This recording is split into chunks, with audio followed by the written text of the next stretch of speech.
Thanks for checking out SYMFONI on YouTube. Please be sure to subscribe and like our videos for updates.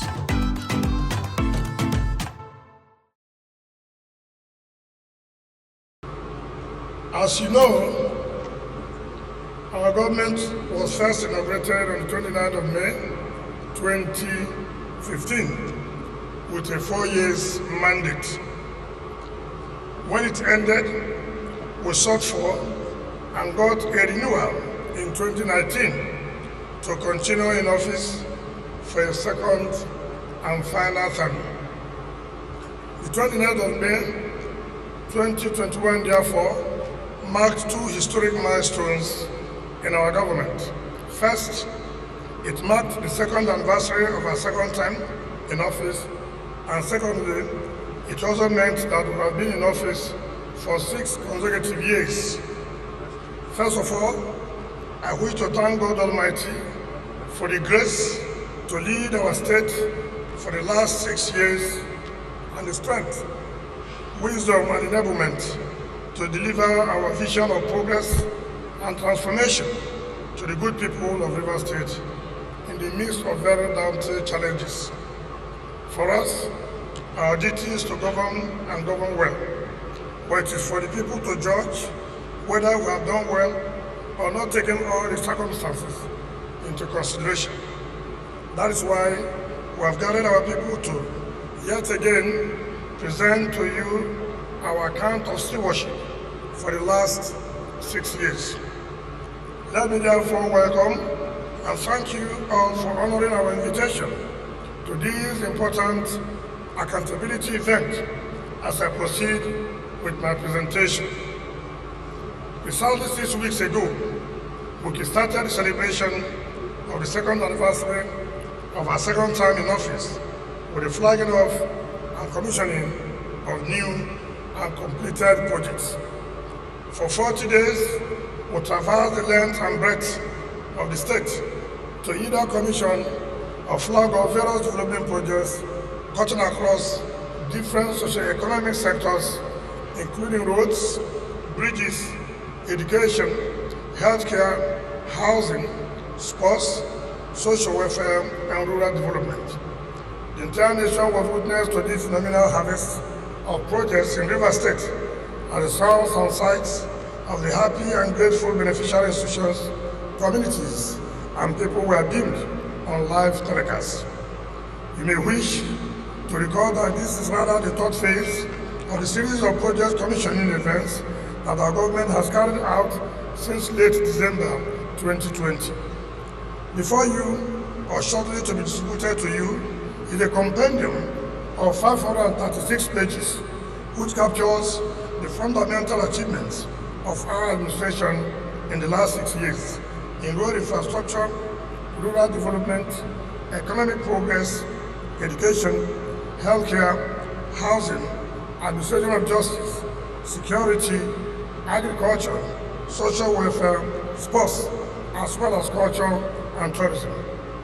Going through this compendium, you will see with facts and evidence the claims and assertions on what we have delivered in practical terms to advance the progress of our state and well-being of our people in the last 6 years. From the very beginning, we stated that the mission of our administration was to mobilize and deploy all available resources to build a state that works for everyone, a state that every Rivers person and resident can all be proud of and be happy to live and raise their children. We reaffirmed this commitment during our second inauguration and further pledged to continue to build on the foundations already laid to make our state a land of peace, justice, and development. We promise to continue to grow our economy, expand our revenue base, and create viable economic opportunities for everyone to explore for the benefit of everyone and to exclusion of no one. We promise to continue to deliver on an equitable development agenda that guarantees the spread of public goods and services, including quality socio-economic infrastructure such as roads, bridges, etc. We also promise to continue to advance the progress of our rural communities with modern internal roads and other social amenities to spur their economic viability and stem the rural-urban drift. We also promise to deliver some specific important routes and projects, including the long-awaited Trans-Calabari Road and the Ogoni-Andoni-Okoko Unity Road. We further promise to continue to transform and elevate the infrastructural status of our capital city, Port Harcourt, and the adjoining territories with our urban renewal program and make Rivers State one of the preferred business and leisure destinations in Africa. We also promise to continue with our responsibility to build a federal judicial system, support security agencies to protect lives and property, and make Rivers State more safe, confident, and welcoming for residents, investors, and tourists. 86 years into our journey for renewal, transformation, and consolidation, a journey to build a new Rivers State with a better life and future for the present generation unborn. And we are very proud with what we have so far accomplished. Recall that we came into office at a time the national economy was and is still in turmoil, with much reduced revenues accruing to the state government. You also know that we inherited a state with visibly decrepit infrastructure, litany of abandoned projects, coupled with a hopeless economic and security situation as businesses were closing shops in their numbers. Everyone knew that Rivers State, prior to our administration in 2015, was accelerated an urgent need for the restorative oxygen of rehabilitation, reconstruction, and renewal. But with determination, commitment to purpose, and prudent management of available resources, we have drastically changed the development trajectory of the state for the better, with many more progress to be delivered before we exit the stage for the next government. Most of you, if not all, will agree with us that fulfilling promises and delivering quality projects is the mind, body, and soul of our administration.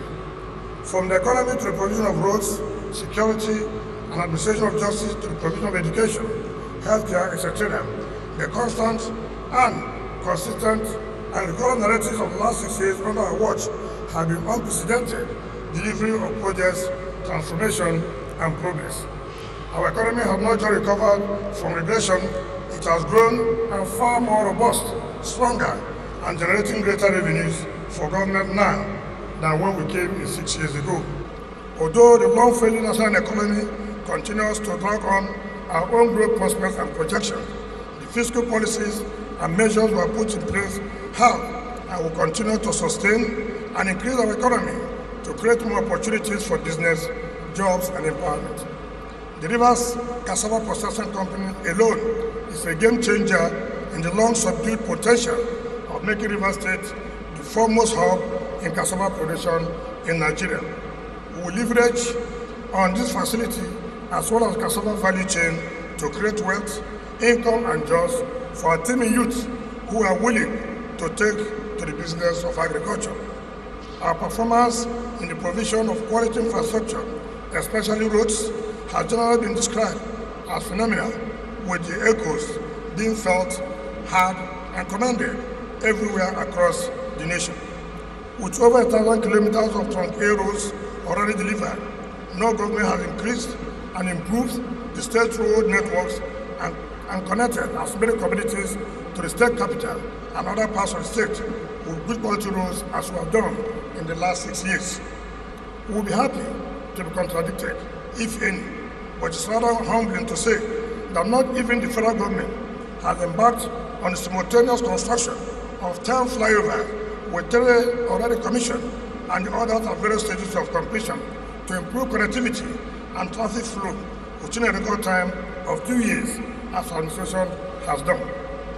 Today, we have efficiently reconstructed and regenerated the entire road network at the old government reservation area, Amadi Flats, and substantial parts of the new government reservation area in Port Harcourt, namely GRA Phase 1, GRA Phase 2, and other local government areas to further improve connectivity, restore environmental sanity, and enhance the socio-economic conditions of the population that live and do business in these areas. It is historic that the ancient coastal community of Opopo have been connected to the rest of the state and the country by a third road, and we are as excited as the good people of Opopo for being the government that ensured this glorious reality in the infrastructure and socio-economic lives of this important and famous community after 1.5 centuries of existence, 61 years after Nigeria's independence and 54 years after the creation of Rivers State.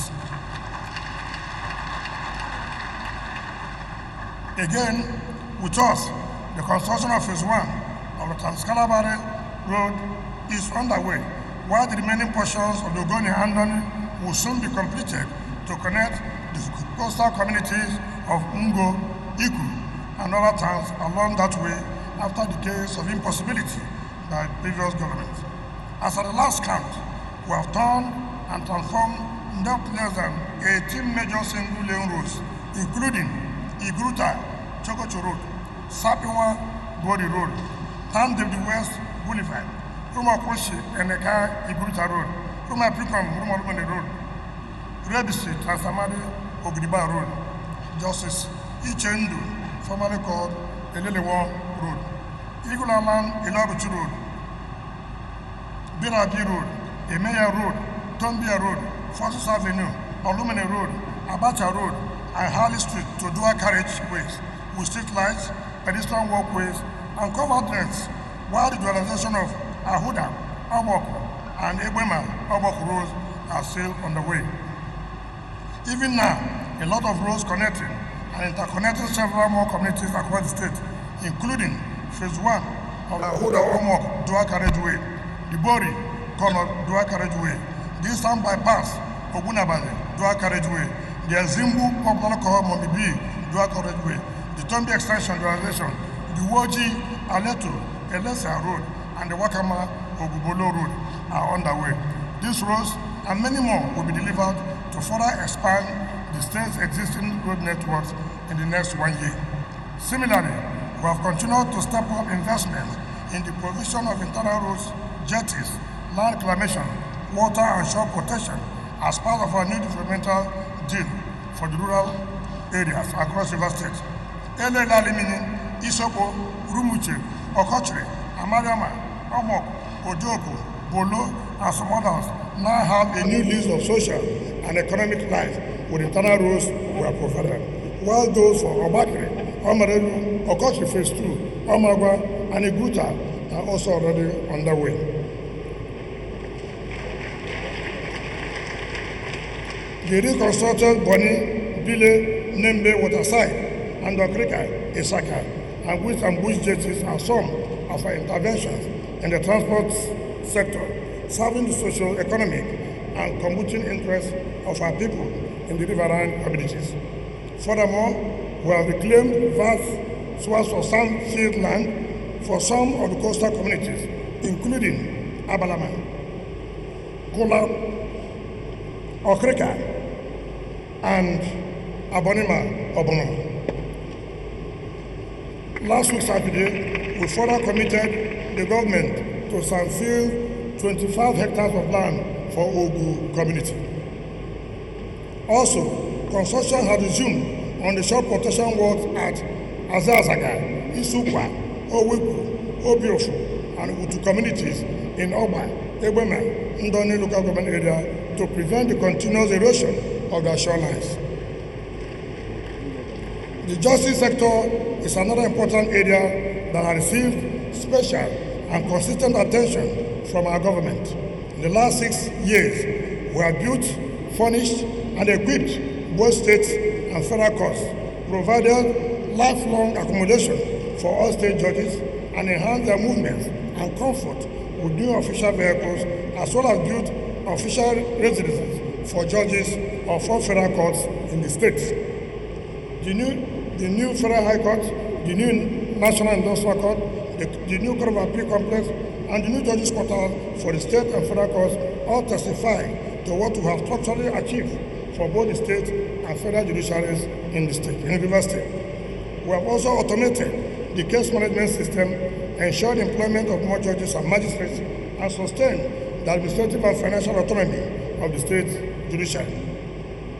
Contrary to the chaos we inherited, there is no doubt that the justice system in Rivers State has been restored, and what we have now is a system that meets international standards, a judiciary that is working well in advancing the administration of justice and contributing to the socio-economic progress of our state. In fact, as regards to the legislature, as we can see, as we watch, that the new speaker's official residence, and by the grace of God, that before the end of the year, we would have commissioned the legislative quarters, that 4-bedroom duplex of 32 in number, that will be commissioned before the end of the year. Our development agenda also prioritizes the provision and access to quality education and healthcare. This is why funding for education and healthcare delivery have always been next in quantum only to road infrastructure in our annual budget since 2015. With the increased funding, we have provided over 1,200 classrooms and nearly 14,000 desks to over 200 primary and junior secondary schools. We have also reconstructed, furnished and equipped several secondary schools with modern classrooms, laboratories, libraries, sports facilities, staff quarters, and paved interconnecting road networks.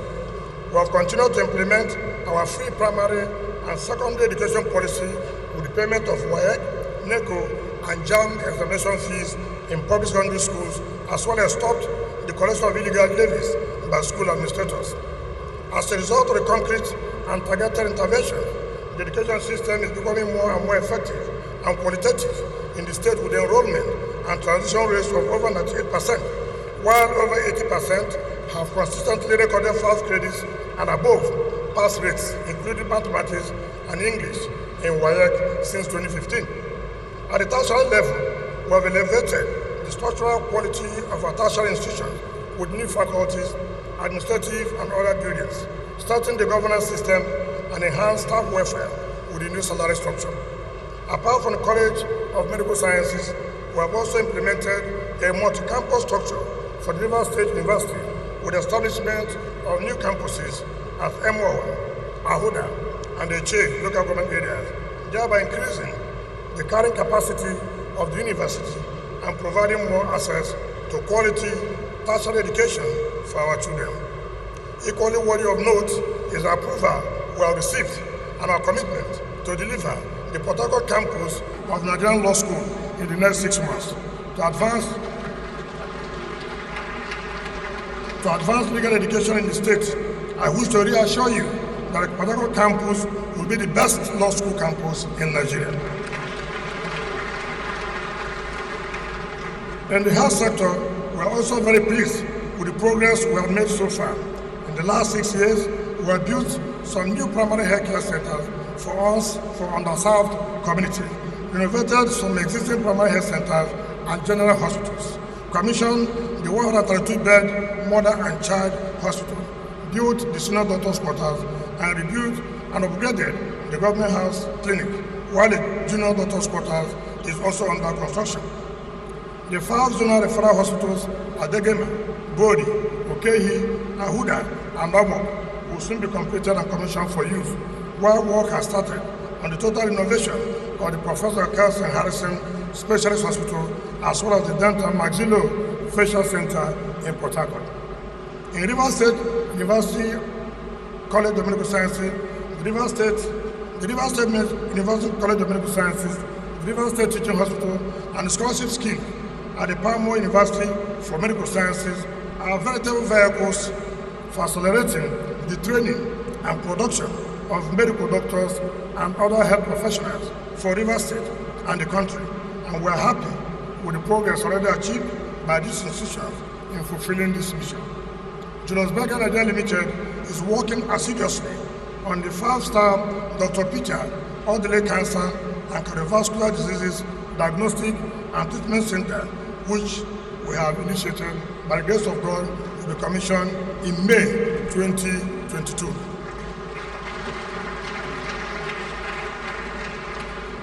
When this hospital is completed, it will attract medical tourists into Rivers State from within and outside the country for specialized diagnostic treatment and therapeutic services it will provide.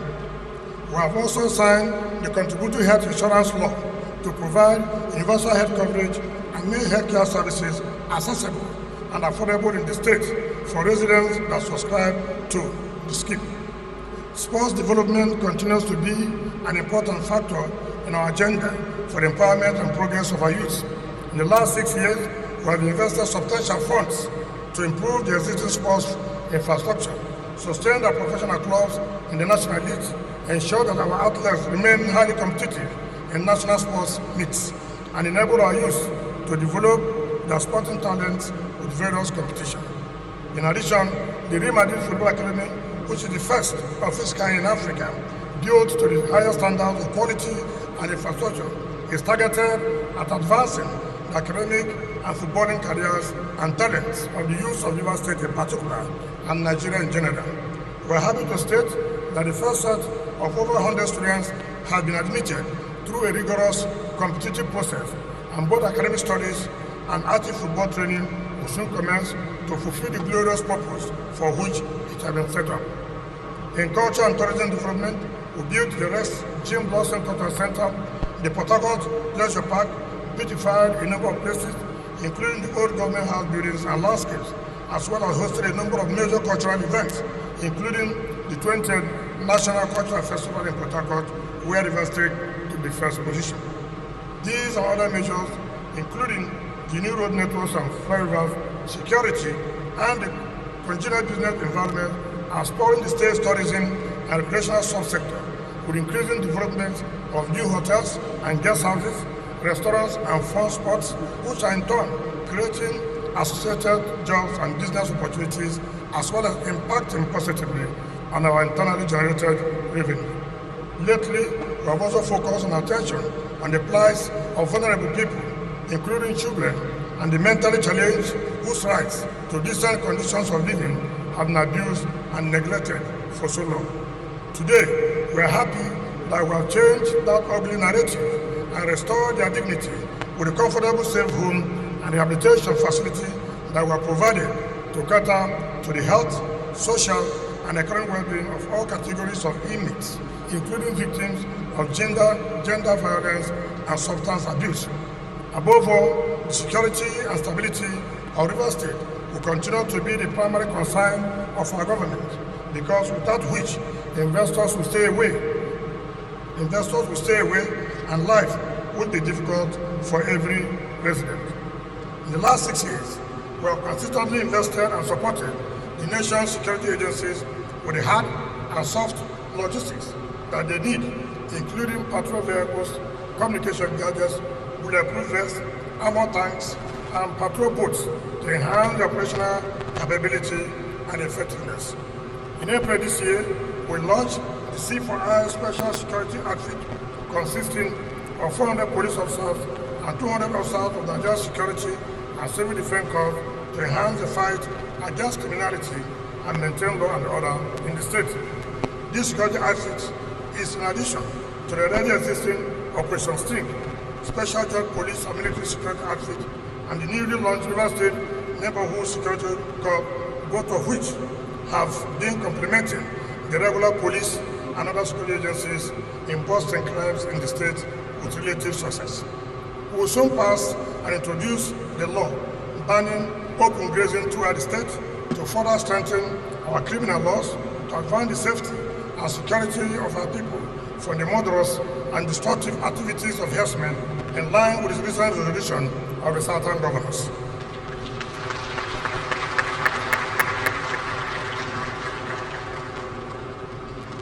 By and large, we have worked hard and will continue to support the security agencies to fight crimes and keep lives and property safe and secure in our state.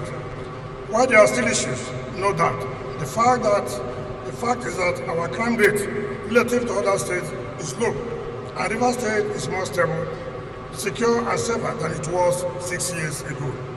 At this point, let me use the liberty of this event to again voice our concerns and draw the attention of Nigerians to the state of the nation, especially the deteriorating economy, the worsening insecurity, the lack of purposeful national leadership, and the strangulating hardship being faced by ordinary citizens as a direct result of the visible failure and mismanagement of our democracy and diversity by the APC-led federal government. For goodness sake, the nomination and desperation of the Buhari and the All Progressive Congress APC-controlled National Assembly to force an invalid Ms. Loretta Onoche on Nigerians as INEC National Commissioner is a bad omen for our democracy. By any standards, the most fundamental consideration against the appointment of an electoral umpire in a democracy is the likelihood of bias, which in this case is heavily weighted against Ms. Onoche as a notorious and repulsively partisan diehard in the rule of APC. Despite the flood of protests against her nomination and the general lack of trust in her capacity to remain impartial, it seems the APC-led Senate is determined to confirm her appointment as part of the grand design to rig the 2023 general election well ahead of time, knowing Nigerians will overwhelmingly reject them in a free, fair, and transparent contest managed by a strong and independent election management committee. As a governor and concerned Nigerian who loves this country so much and wants our democracy to survive, I wish to appeal to Mr. President to, for the sake of the legacy, withdraw Ms. Onoche's nomination to avoid creating more credibility problems for his INEC and restore confidence in our electoral system. Where Mr. President lacks the courage to so do, then the National Assembly, which has the responsibility to defend our democracy, must endeavor to wake up on the right side of history by rejecting her nomination.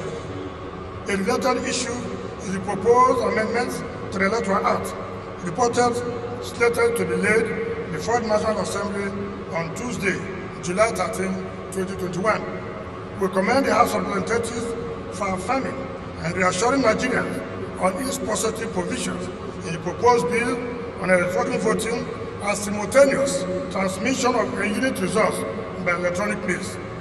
Everyone who means well for our democracy believes electronic voting and simultaneous transmission of results has the potential to prevent the large-scale rigging of elections that have become regular in our electoral system. President Buhari readily attributes his victory in both the 2015 and 2019 boosts to the introduction of the novel card reader device by President Goodluck Jonathan's administration. Yet, he has been overtly reluctant on the need to midwife the birth of a new, transparent, efficient, and trustworthy electoral system for the country. Let me therefore warn that we do not need a soothsayer to tell us that to allow the old ways of doing things and much preferred status quo to continue to prevail in our electoral system as recommended by the Senate version of the bill will be a complete disservice to the nation and a recipe for disaster for our country. Again, I hope Mr. President still cares about his legacy and will therefore prevail on the APC-controlled National Assembly to give the nation an electoral act with positive provisions on electronic voting and simultaneous transmission of results from the unit level to prevent rigging and guarantee trust, credibility, and confidence in our elections. Furthermore, the heightened degree of insecurity across the country and the obvious inability of the APC-led federal government to tackle this menace continues to be very troubling. Nigerians are in desperate need of relief from the daily incidents of kidnapping and manslaughter killings across the country by insurgents, herdsmen, bandits, and militia groups. The APC-led government must step up and be alive to its constitutional responsibility to protect lives and property in all parts of the country, or admit its lack of capacity and resign before the country collapses like a pack of badly managed cars on its hands. Enough of the excuses, ineffective actions, and buck passing. In closing, I wish to emphasize that our projects and development footprints are everywhere across the 23 local government areas of the state, and even beyond, testifying to the success of administration in driving the state progress and the delivery of the dividends of democracy to our people. Take it or leave it, the truth is constant. There is no promise we made or promise we set out to achieve that we have not fulfilled or delivered. While the judgment is yours to make, we believe that we have lived up to our promise, made the desired difference, and brought about the transformational changes that the majority of our people had yearned for when you gave us your mandate and trust. The sheer number of audacious projects we have rolled out and executed in the last 2 years clearly confirms our abiding promise to continue to deliver more development projects for the benefit of our state, our people, and the nation until our last day in office. I wish to therefore assure you that there will be no let-up in our commitment and determination to deliver more projects to further consolidate the progress we have achieved in the days, weeks, and months ahead. Finally, let me thank you once again for your support, cooperation, understanding, and prayer as we continue to work together to build the river state of our dreams and bequeath a legacy of peace, progress, and prosperity to us and also to the future generation. On this note, it is my wish to invite the father of the day, the former governor of the state, Sir Dr. Peter Odley, and the chairman of today's occasion, to be supported by the deputy governor, the speaker, and the chief judge, to the glory of God, to present and unveil the 6 years progress report of administration to you and return the glory to God Almighty for His grace and enablement. Thank you, and may God bless our dear River State.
Your Excellency,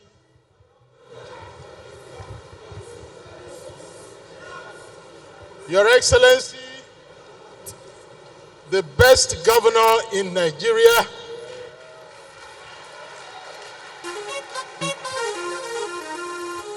and the best governor Rivers State has produced. I have been there, and I can say without any equivocation or contradiction that I stand here with the joy of the answered prayers of a father who has prayed for his son to do better than he has done.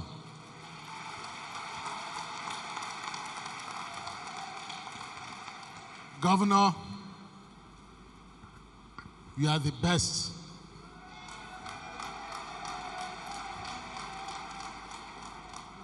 Our prayer for you today, that the Almighty God, who made you our governor, who has been with you, who has blessed your efforts, will continue to see you to the end of your tenure as governor, and bless your future after that. It is on that note that I will invite all of us here to jointly unveil this package. Thank you, and may God bless you all.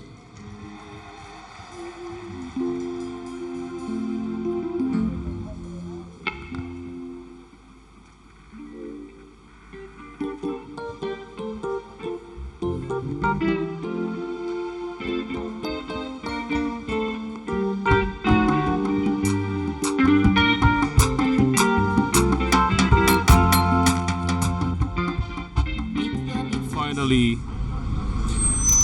the books have been unveiled. It's officially 6 years of Governor Nyesom Wike's stay in office. As you can see, before now, the former governor of the state, Sir Dr. Peter ODILI, and a statesman, have actually poured encomiums on Governor Nyesom Wike for his unprecedented developmental strides in the state. This is one aspect that a lot of persons expect someone who has been in that position, you know, to differ a little bit from what others have been saying. But former Governor Dr. Peter ODILI has always restated the fact that Governor Nyesom Wike is the best governor Rivers State has ever produced.